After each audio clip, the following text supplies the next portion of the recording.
What makes you smarter? It's an extension of the RadioWhat.com internet radio station that I've been running for quite some time. And if you need DJ services, where do you go? DJLittleRock.com. One more time, DJLittleRock.com. Check availability and get a free price quote, and maybe you can have me at your next event. You know I like to party with the people. I just like that little intro music. Since I'm doing the news today, I did a dun dun dun dun dun dun dun dun dun dun dun dun dun dun. Some good, I guess they want to really stir you up. The news is important. Dun dun dun dun dun. But do you remember Saturday morning cartoons? Gary Gnews. No good news is good news with Gary Gnews. No news is good news. Yes, if you don't hear anybody complaining, that means things are going relatively well. I guess that just popped into my head. All right, this week's shows, I have one public show this week for the Video Dance Party Karaoke Jam. That's right, the karaoke fans all around Central Arkansas. I'll be at the Rab on Friday night from 8 p.m. until 1 a.m. My one public show this week. The Cedar Lounge on Thursday nights in Morrilton, Arkansas, assures me that they will be open next Thursday night for the karaoke jam. Yeah. So good times. This week, one public show. And then Saturday night, I have a wedding. And the only reason I mention that is because I'm so excited that weddings are back, baby. Yeah, they are. But unless you're invited, you cannot come. Na. Okay? Okay. Also, if you'd like to tell your story or hear the stories of others, I encourage you to check out my other podcast, What Makes You Famous. Find it everywhere using the hashtag What Makes You Famous. Now, on with the show.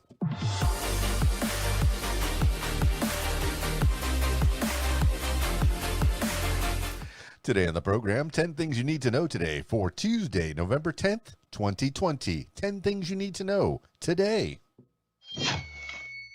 Number 1, Trump fires Defense Secretary Mark Esper. President Trump on Monday fired Defense Secretary Mark Esper in a tweet. Quote, Mark Esper has been terminated. I would like to thank him for his service, end quote, Trump wrote. Trump said he was appointing Christopher Miller, director of the National Counterterrorism Center, to take over as acting defense secretary. Quote, Chris will do a great job, end quote. Trump tweeted. Esper was Trump's fourth Pentagon chief. His firing had been expected since June, when he opposed Trump's call for sending thousands of troops into the streets of Washington during protests over the killing of George Floyd by Minneapolis police. Still, the decision coming days after the presidential election plunged the Pentagon into uncertainty at the start of what looks to be a tumultuous transition before President-elect Joe Biden's inauguration in January. This is according to the Washington Post. Number 2, McConnell backs Trump's right to challenge election results. Senate Majority Leader Mitch McConnell, Republican Kentucky, on Monday backed President Trump's refusal to recognize President-elect Joe Biden's election victory, saying that Trump had every right to challenge the results. Quote, President Trump is 100% within his rights to look into allegations of irregularities and weigh his legal options, end quote, McConnell said. Quote, let's not have any lectures about how the president should immediately, cheerfully accept preliminary election results from the same characters who just spent 4 years refusing to accept the validity of the last election, end quote. McConnell did not contradict Trump's unfounded claims that Democrats stole the elections. Senate Minority Leader Chuck Schumer, Democrat New York, said Biden won, quote, fair and square, end quote. And Trump's refusal to concede was, quote, extremely dangerous, extremely poisonous to our democracy, end quote. This is according to the New York Times. Number 3, HUD Secretary and Trump election challenge leader both test positive for coronavirus. Housing and Urban Development Secretary Ben Carson on Monday became the latest high-ranking Trump administration official to test positive for the coronavirus. Carson, quote, is in good spirits and feels fortunate to have access to effective therapeutics which aid and markedly speed his recovery, end quote. Carson's deputy chief of staff, Coulter Baker, confirmed to CNN. Later in the day, David Bossie tested positive days after he was chosen to handle President Trump's challenges against election results in the battleground states that helped give Democrat Joe Biden the final electoral votes he needed to seal his election victory. Bossie will no longer participate in decisions about the election challenge, quote, because he can't be at the campaign headquarters and he can't be in the Oval Office, end quote, a source told NBC News. This is according to CNN and CNBC. Number 4, Pfizer coronavirus vaccine news sends stocks soaring. The Dow Jones Industrial Average and S&P 500 soared on Monday after drug makers and Pfizer and BioNTech announced that their COVID-19 vaccine candidate was more than 90% effective in tests. The Dow rose by nearly 3%, gaining 835 points in its biggest jump since June 5th and touching an all-time intraday high. The S&P 500 gained 1.2%. Airlines and other travel-related stocks that have suffered heavy losses during the pandemic led the gains. The tech-heavy NASDAQ fell by 1.55% as many technology stocks fell after outperforming the broader market as people have done more work learning and shopping online during the pandemic. CNBC's Mad Money host Jim Cramer said, quote, the rally is justifiable, end quote, and marks the beginning of a discussion about what America is, quote, going to look like post-COVID, end quote. Dow futures rose further early Tuesday, but S&P 500 and NASDAQ futures fell. This is according to CNBC. Number 5, Barr tells prosecutors they can investigate vote fraud allegations.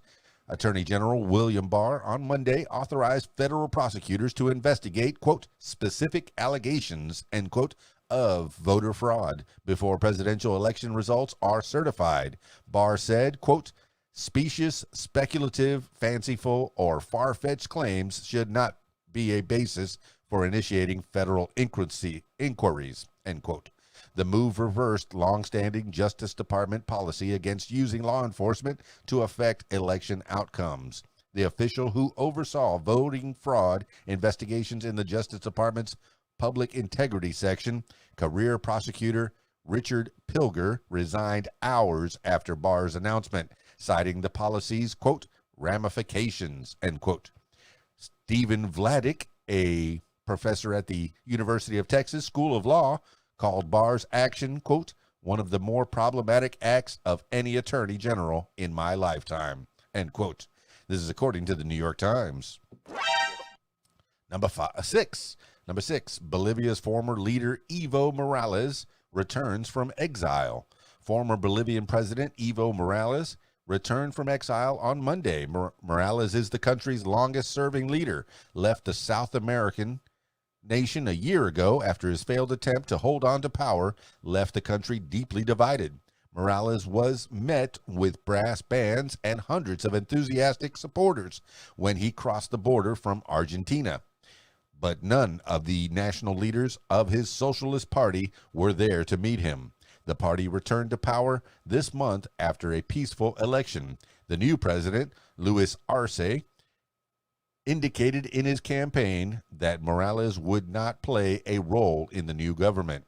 Morales declared upon his return that, quote, the fight continues, end quote, and will not stop, quote, as long as capitalism exists, end quote. This is according to the New York Times. Number 7, Georgia senators call for Republican Secretary of State to resign.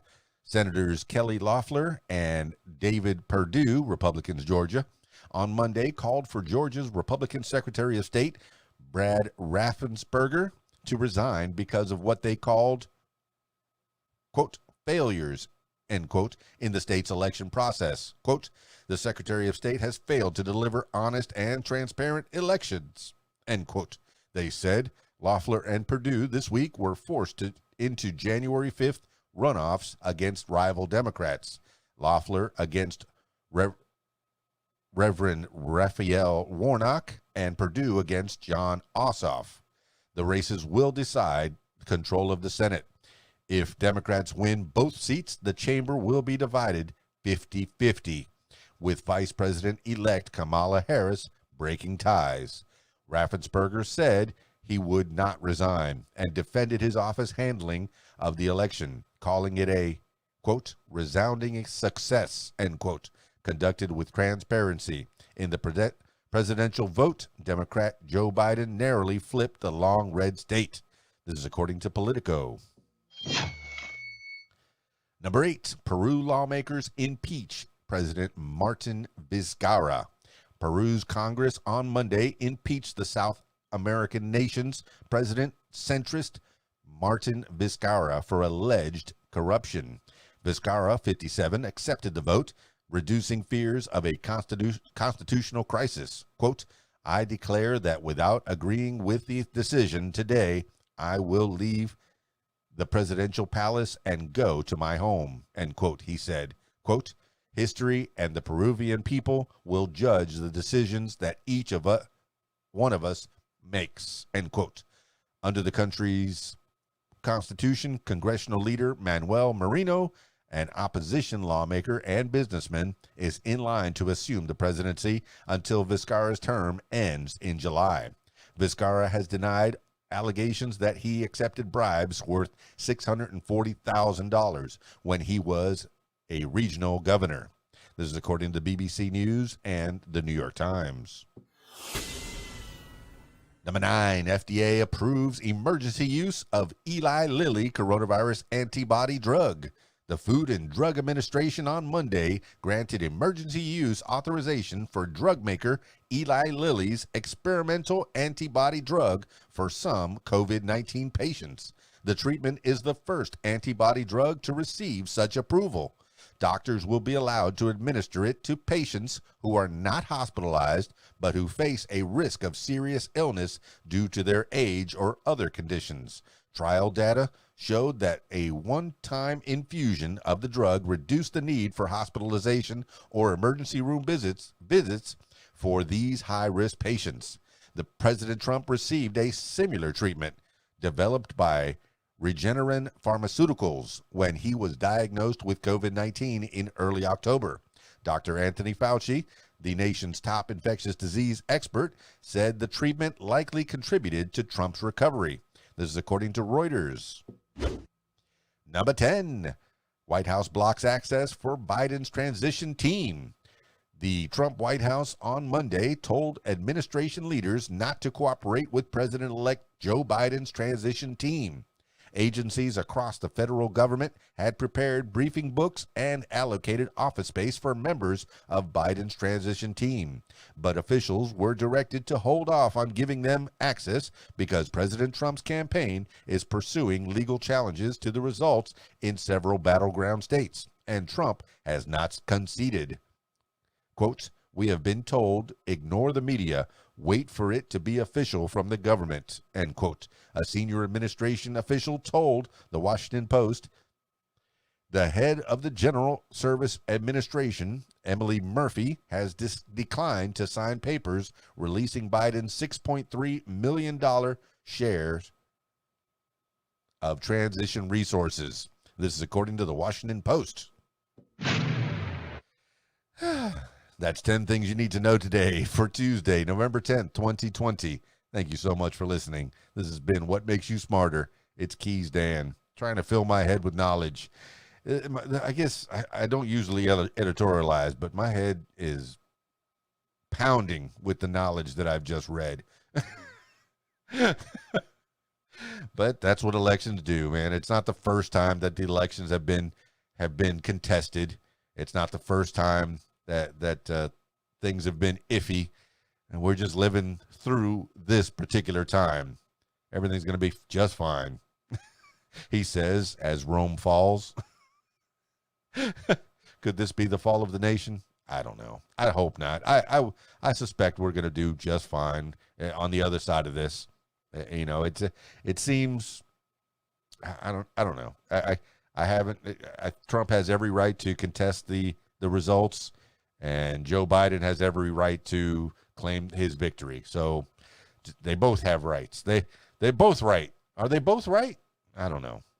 Yeah, maybe you have a more insight on this. You, the listener, the loyal listener, drop me some comments. Let me know what you think and what you're up to in this crazy, crazy time. What else can 2020 throw at us? Please don't answer. No, 2020. Back off. Back off. We've had enough this year. I know there's more in store. Hey, it's an adventure. Life is an adventure. Well, if you have a specific story to tell, or you just want to tell your life story, or you have something to promote, if you want to tell your story or hear the stories of others, I encourage you to check out my other podcast, What Makes You Famous. Find it everywhere using the hashtag What Makes You Famous. After a long day, I think I'm going to play some video games. And if you want to watch me stream games, you can find me at hashtag Keys Dan Gaming. I'm on Twitch as Keys Dan, and I'm on Facebook Gaming as Keys Dan Gaming. Yeah, that's it for me. It's Keys Dan, RadioWhat.com, DJLittleRock.com. Peace. I'm out of